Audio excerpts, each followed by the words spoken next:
Vasily Zaitsev, who was originally a sailor and wasn't at all prepared for this type of warfare, began using his old rifle and shooting, killing the Germans one by one. Over time, he improved, becoming increasingly skilled and dangerous. You won't believe this, but one day, after killing several German soldiers, his commander, Colonel Nikolai Batyuk, noticed his abilities and took him under his wing, making him a sniper. Batyuk was highly respected and well known on the front as someone who wasn't afraid to be on the front lines, fighting alongside his men.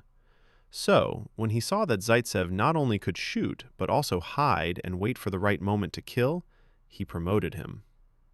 Although snipers weren't particularly valued in the Soviet army and were considered somewhat of an old-fashioned relic from World War I, Stalingrad changed everything.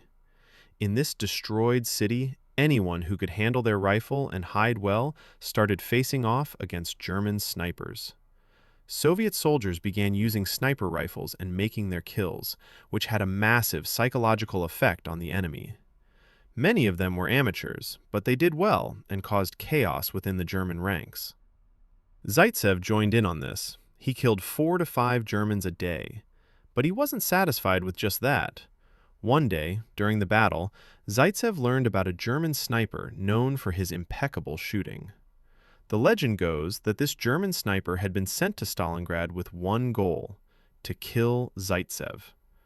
According to some sources, his name was Major Erwin Koenig, but as it turned out later, this may have been just a myth.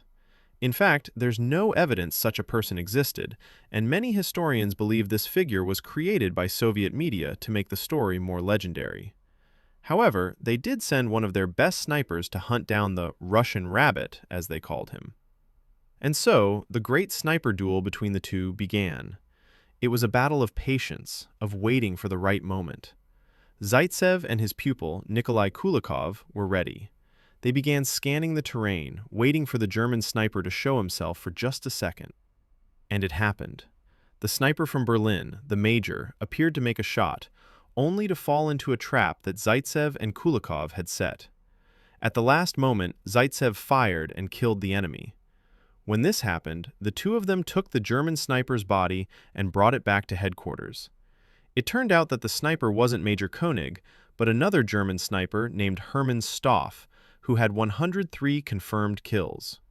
But despite not having the exact name, this duel remains one of the most memorable events in the history of Stalingrad. Zaitsev continued to fight until he was seriously wounded in 1943. After the war, Zaitsev was awarded the title Hero of the Soviet Union and finished the war as one of the most successful snipers in World War II history. In fact, he killed 235 Germans, including 11 snipers, and became a symbol of the Soviet army during that time. However, Zaitsev's story doesn't end just with his deeds.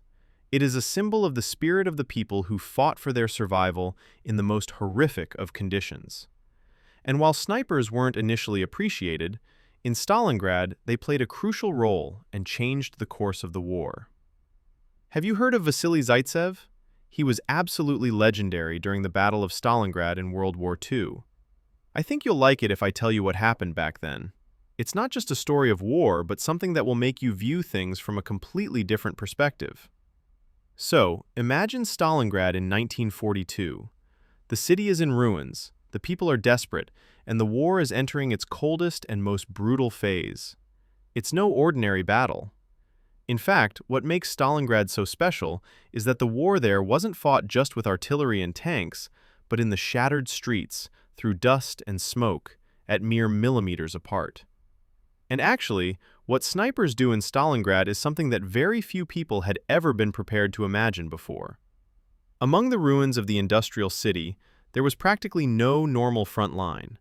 It was just an endless battlefield with dozens of snipers from both sides hiding in the ruins, waiting to see just the smallest part of the enemy to take their shot. This was the new reality of warfare in Stalingrad. And it was here, amidst all of this, that Vasily Zaitsev emerged.